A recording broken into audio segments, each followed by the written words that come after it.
What's going on, ladies and gentlemen? Welcome back to another episode of Cut the Crap. I'm your host, Christian, here with my main man, Rex. How's it going today, Rex? Not too bad, not too bad. You know, get a little update, as I always do, for the car projects, for the car heads out there. All our motorhead shout outs to you. I acquired a new bumper, like new used bumper without a crack in it, and a hood for $300. So I would say 50 cents US, give or take with the circumstances right now with the 50% tariffs increase and the dollar rate. Nah, joking, not 50 cents. Probably about like 200, 250 if anything. It's 209.59. I just did the conversion as of today. See, yeah, let's say about 200. So that's not bad, you know what I mean, for two pieces. And then I got these guys coming back later to come and grab it so they can do the paint match.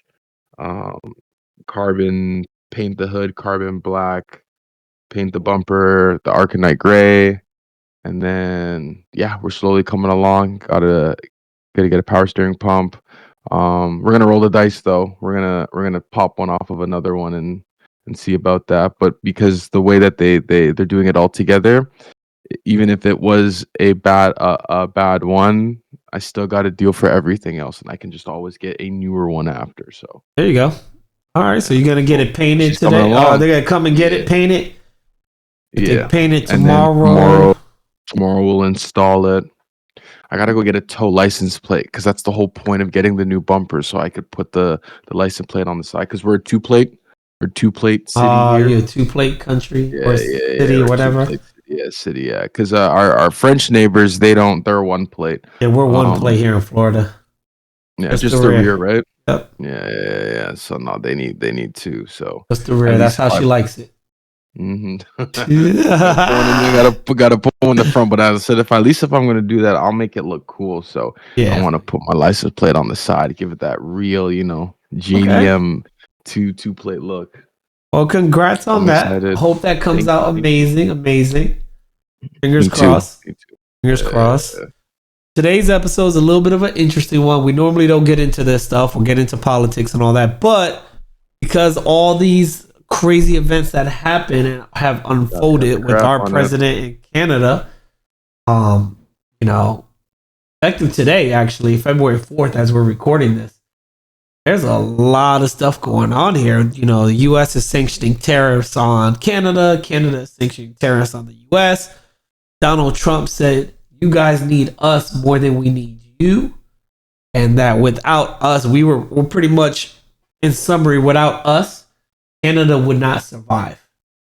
And once we do what we're going to do to you guys, that apparently you guys should just become the 51st state. What do you think about that, sir? Well, like he just told you guys you need us. Yeah, but he be talking all the time though. He does. He be yapping. Because I know you're not president, but what are they called? The prime minister. Prime minister said that he's gonna cut off all power to the U.S. Then Trump responded, "Don't you realize we have unlimited power in the U.S. We just go to you guys to help you guys. Everything we've given you was a handout." I'm just like, dude, he is like talking spicy. Yeah, and it's crazy though because a lot of people had tried to do it to the U.S. and that when the U.S. when he starts like pumping out his chest and starts saying stuff, people back down. Like Mexico has caved in and caved into all his demands to be able to help. Was it Brazil? No, it wasn't Brazil. It was Colombia or some country. Did the same thing that they were like, oh, we're not going to take back our illegal immigrants that went to you guys. They denied our planes to land. Trump right away threatened to raise tariffs up to like 40%. What did they do? They caved in like, oh, no, go ahead. Actually, we're going to send our private jet to come pick them up. Like, it's crazy. So just in case you guys were wondering, what are some of the tariffs that list of products from the United States subject to 25% tariff effective as of today, February 4th, in Canada. Poultry is now affected. I thought that was really interesting. Live poultry that says fowls of the species Gallus, duck, geese, turkey, and gunya fowls. I don't know what the hell that is. Um, Fresh or chilled or frozen meat as well. And it goes down like it's a lot of fresh and edible Yeah, poultries and like there's a things lot of that can be meat pretty sent to each much. other within a day. Yeah. Yeah, everything that's meat, pig fat, free of lean meat, poultry fat, not reduced or otherwise extracted, fresh, chilled, frozen. Milk is up here. Milk and cream, added sugar. I mean, there's a lot of crazy yogurt, buttermilk, curdle milk, and cream. Like, this is a lot of tariffs. Like, this page keeps going and going, and a lot of it just kind of repeats itself. Bird eggs, pretty much going into all type of different eggs, tomatoes, Yeah, just breaking down citrus. everything. Yeah, yo, he pretty much everything you need to eat, drink, make stuff, vanilla, cinnamon, seeds, ginger, wheat. This list just goes on forever, dude. Pastas, beverages. I can just keep going down the case. Trunk cases. This is hilarious. Shavers, hair clippers. Like, it's ridiculous. It's ridiculous. And the U.S. has a whole bunch of tariffs going on them. Um, so kind of just want to figure out, like, what's going on. What is your thought? And by the Hmm. way, just in case you don't know, tariffs are duties paid on goods that are imported into the U.S. or imported to Canada. Anything that's imported into that country, Yeah, normally you pay a tariff on it. you gotta Apparently, the pay to bring it U.S. in. U.S. has been losing lots of money on a lot of stuff that they were giving away for free. Donald Trump, just give you a background story, is President Donald Trump. He won. I'm gonna call him by president, even though he's not my president, but we gotta respect it. Um, has stated that he's doing all these cuts for business purpose. U.S. I don't know if some of you heard was about to send freaking $50 million to Indonesia to fund condoms. The population of Indonesia is 50 million people. You figure, per Google, almost 40% of those people are male. And you can buy right now a pack of Trojan condoms, 3 for $11. I mean, you're funding all the people to get 3 boxes pretty much. Yeah, So just it's to crazy. wrap it up. But yeah, since he's been cutting and stopping all these duties, America actually has been saving $1 billion a day since he's been president and saving. And America has a big problem right now. We're over $1 trillion in debt for our counterparts around the country, and he's trying to get us out of that. So that's going on. That sorry, I just want to give a quick background. Tell me what you think, sir. No, no, for sure. I understand. Like I said, it's interesting. It's interesting on both sides because we're just in the middle of mom and dad fighting right now, right? We really, no matter what we say or do, it don't really matter too much at the end of the day until someone really tries to revolt the government. But just on our end, right? Like I wasn't even a fan of all of this before this happened because the dollar's way too high. If you ask me, like, there's some Canadians that love to come across, to the States and shop. Like I remember, it was the last summer I went and I got those Jordan cleats. Now I had to pay tariffs on that because um when you go on those day trips, when you exceed a certain amount of spending, you then you're taxed on that, right? So that's kind of like how tariffs would work in a personal sense. Like if you, like you said, if you go do a day trip, you leave your country and come back, and you have exceeded a certain amount of money you do spending, you do have to pay on top of that as well. So I mean, like, and it's hit or miss. I think out of all the times that I've gone over, I think this was like the first time that I've actually had to. Now, mind you, I think those shoes were probably or those cleats were probably the biggest purchase that I had. So whatever, I guess. But I don't know. I think all this is for the birds. I think this is just all talk to um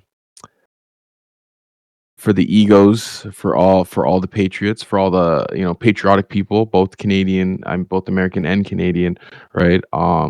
This is the shit that they love, right? Like put in, feel like you're laying down the law on other people when like um it really has nothing to do with us, right? Like I understand that you guys are in debt. I'm sure everyone else is. Everybody has their own skeletons in their closets, but I feel like the cheese man is making executive decisions to make things look good. I just So like when realized you you called say him the cheese man. I'm sorry. yeah. So when you say you save $1 billion, right? Do you get that money? Who's getting that money? Where does that go? Where does that now $1 billion that you save go? I Apparently to the understand that taxes like or to the debt, but go ahead. to the debt, but like in the long run, does that help? Who does that help? Once you're out of debt, what next?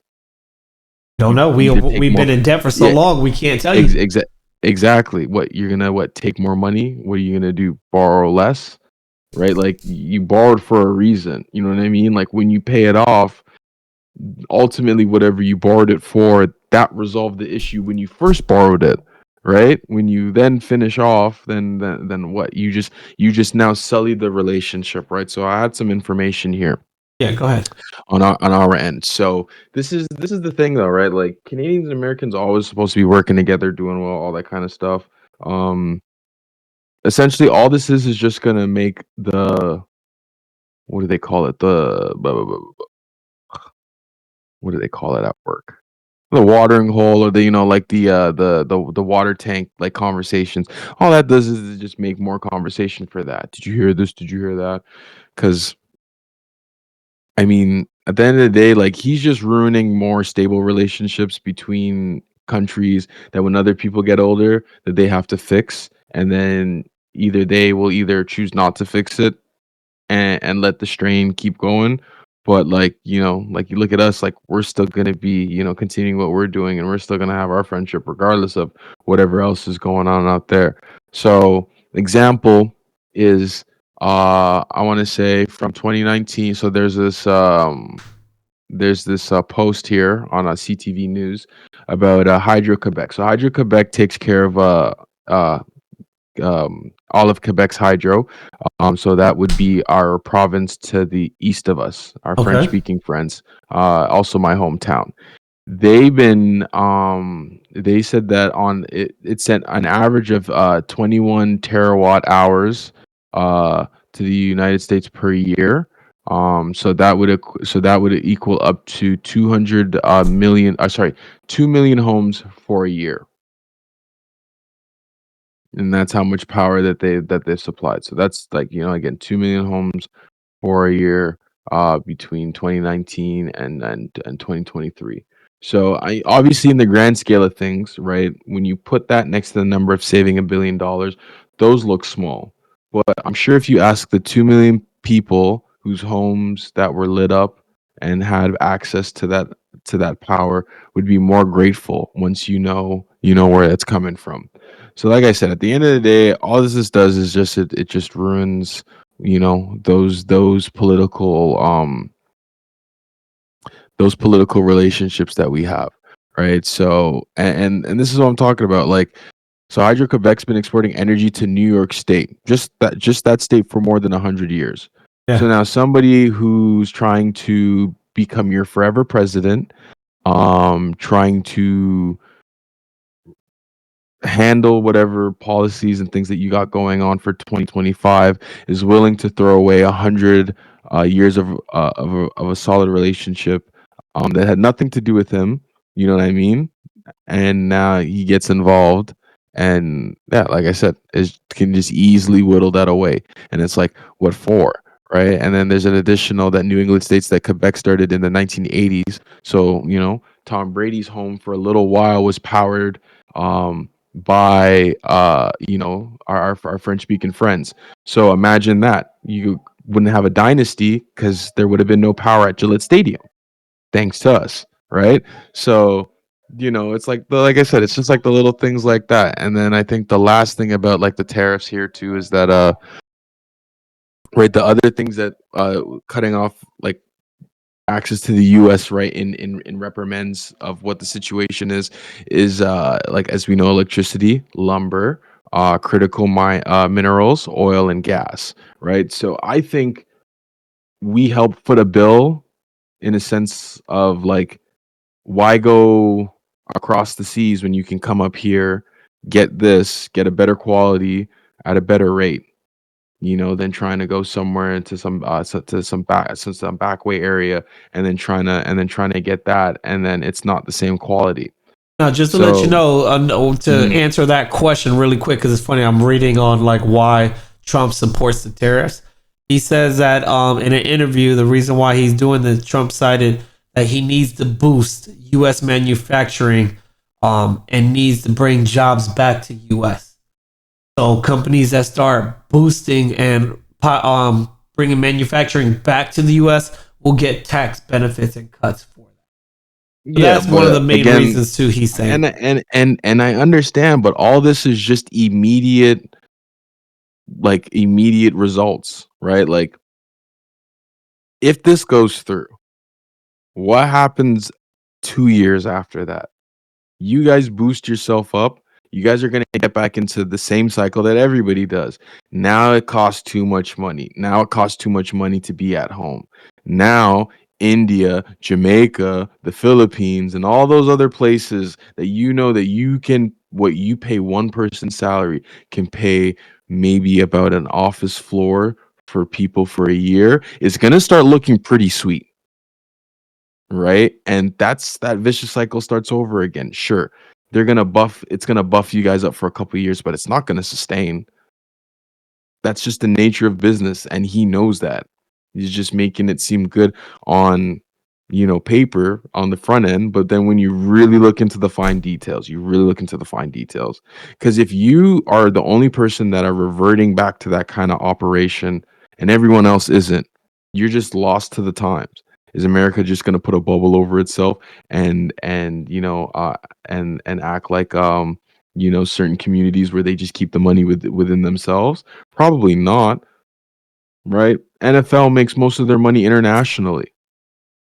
So what, they're gonna start closing off TV, and then they're gonna start, um, making pay-per-views for that? People ain't gonna watch that. People would rather just steal it off the internet. You know what I Yep. mean? Like, to me, it's like it's in the long run, it's gonna do more harm than good on various levels, from federal, state, provincial, personal levels. Like, it's just all gonna blow up in his face, and in anyone's face that is really trying to follow through with this. Like I said, I don't think it is smart. I think, like I said in the beginning, it may look good. Right? You save $1 billion here, right? You cut off access here, but then when everybody's getting money and everybody's being paid, but then cost of living still goes up for you guys, it's gonna just be the same thing, right? Employers are gonna look for cheaper options, and then the cycle's gonna continue. Yeah, no, I agree with you on that. Definitely agree. And something needs to be done. This is getting out of control. Um, he put the tariffs on Mexico 25%, Canada 25%, China 10%, and it's just a little crazy right now. A Yeah, little crazy. like I said, because even like people at work are talking about it, and I'm looking at these guys like, honestly, shut it. Because I have, I'll be completely honest with y'all, I have zero interest in this, right? Yeah, Because to me, like I said, it's just all showboaty, right? I understand, but at the same time, as citizens of our respective countries, you have to still have the wherewithal and understanding of like what's going on, because it does, like, these things can and will affect your day-to-day lives, right? So I just don't want it to be a problem when I want to go see my grandma in New York. You know what I mean? And they now take on this issue, like, or like they taxing people to come into their country, like, for what? Like, it doesn't make sense for all these things. Like, you guys gonna get me when I have to fill up twice anyways at the gas station. So and I'm gonna get got again because I have to convert money, or I'm using a credit card. Like there's things in place that help, and it again, it sucks that you got a quote unquote playground bully um calling shots when we at a time where strength in numbers, right? Like Yeah. we always joked around about being the little brother and whatnot, and that's fine. You know what I mean? Jokes is jokes. It's all good. But at the end of the day, like we both need each other's, whether it's for a 10% impact or a 50% impact. Those differences all make the difference, because we wouldn't have done it in the first place if we didn't feel as if it was necessary. Right? There's What no I reason to go back. The only reason someone is choosing to go back is to take a stand on something that I don't even think they truly believe. I think it's just on a business sense. It looks good. Look at these numbers, look at this, look at that. I work in an office, I get it. You know what I'm saying? I get the work politics, I get the jargon. But when you punch out of work and you're standing outside in the parking lot, that it's a different game. Yeah, and it's crazy because I really want to know what he wants from Canada. Like I remember an interview asked, "Is there anything Canada could do to stop it?" Canada, Mexico, and on the interview he said, "No, not at this moment." But then Mexico came to an agreement and was like, "Hey, look, we'll help," and they sent 10,000 border patrol people to the actual border to help with the whole thing, and that it delayed the 25% tariff.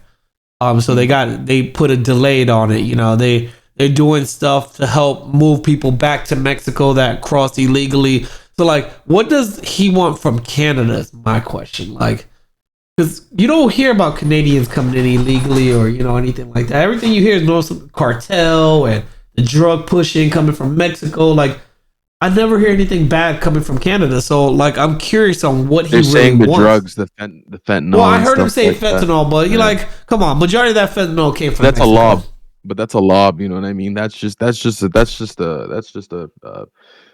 Lob City edit right there, just to be Yeah, like, oh yeah, like the drugs, all that kind of stuff. You know what I mean? Like people just jump off the rip, but no, it's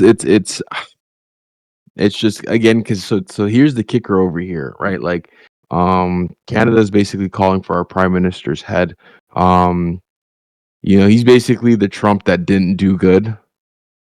He's basically like, his dad or his not his dad. I think it was his grandpa. I think his grandpa was a prime minister, Pierre Trudeau, and he did really good.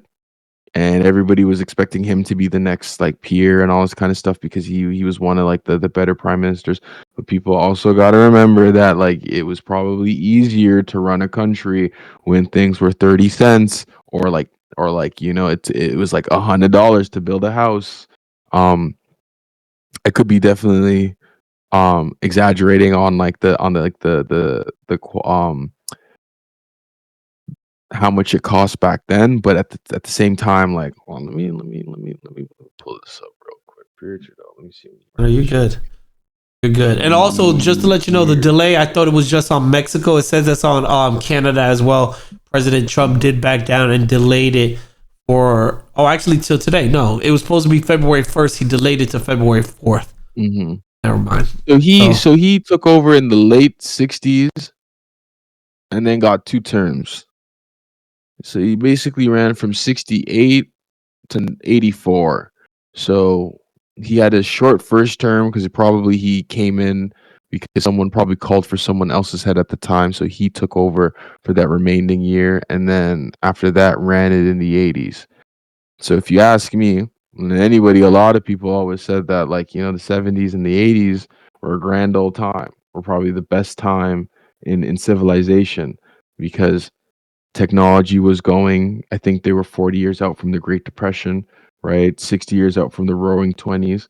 So things were establishing in the industrial industry was like kicking it into high gear on both fronts. You know what I mean?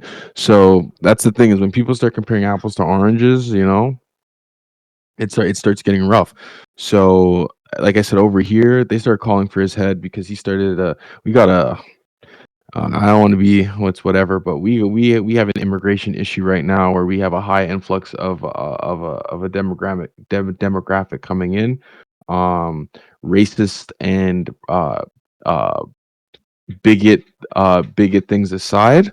um, it's still a problem because you have, first world issues, and you have other people who come from different areas who essentially don't understand, right? They're coming here and they're just coming to work, right? Like anybody who's grown up can go work anywhere, you know what I mean? Like Yeah. I can get up right now and I can go to Japan and figure it out. I may not know all the I may not know everything that's there, or I may be confused by certain signs, but I have a phone, I have internet. You can make it work just like anywhere else. So you have people that are coming here and they're just cutting corners. And then more and more and more and more and more people come here on a visa trying to get an education. Next thing you know, they're in the workforce, right? You got people that are coming here to do a year's worth of work. Next thing you know, they're here for 5 years, right? And then you times that by 100, then you times that by 1,000, right? And it's like, that's kind of where we're at. So they, know that it was kind of under his doing. So they're, like I said, they're calling for his head. So right now, our prime minister is kind of like he's kind of like he can't lose because he has to go. So he might as well just go all out. So now, like, it's like basically we're in a moment right now where our our prime minister, excuse me, is in a fuck around and find out moment, right? Because at the end of the day, he'll do what he has to salvage his tenure at the end. And if he can do whatever he can, at least then he won't go completely. And he's also doing, right, so that he can make sure that his party is still winning. And you know what I mean? He's doing his due diligence as his party's leader and as a Oh, I think we lost you. Oh yeah. It's me. and happen, but we know why it's gonna happen. Wait. I don't even know if it got any of that recording because my screen just went boop and it froze. So I think we got it, but Really? what did you say one more time just in case? Because I didn't hear you. Okay, so I'll spark notes this. Yeah, just Our spark prime real minister, short. our prime minister is on the tail end on his way out because of an immigration issue. So he's basically telling Trump in a fuck around and find out because he's got nothing to lose, right? Because he's going early, but he's doing what he can to make sure that his political party is still in a good place and can still be in a good standing and running after he leaves. So that's why he's easy to match Trump's tariffs, and he's easy to go back and forth with him. But I also think that there's a meme that like he got really close to Elena or whatever her name was, and like they do the European thing, I call it, right? The hug kiss, but I think he got too close and he didn't like that. But I feel like I feel like if you put Donald Trump on a lie detector test and said, "Do you love your wife?" I think that thing would blow up. But I don't know. So, but yeah, like I said, I just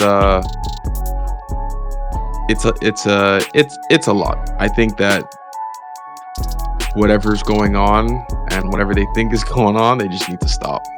They need to figure it out, and they just need to just like be team players, because this isn't gonna work. I agree 100%. I agree with you 100%. They just need to get it together for the best of the countries, because all this is going to do is cause high costs for consumers and businesses. Going to start a trade distribution and retaliation war, which has started already. Going to impact supply chain. I mean, you're going to see job losses in some areas. You're going to see job gains.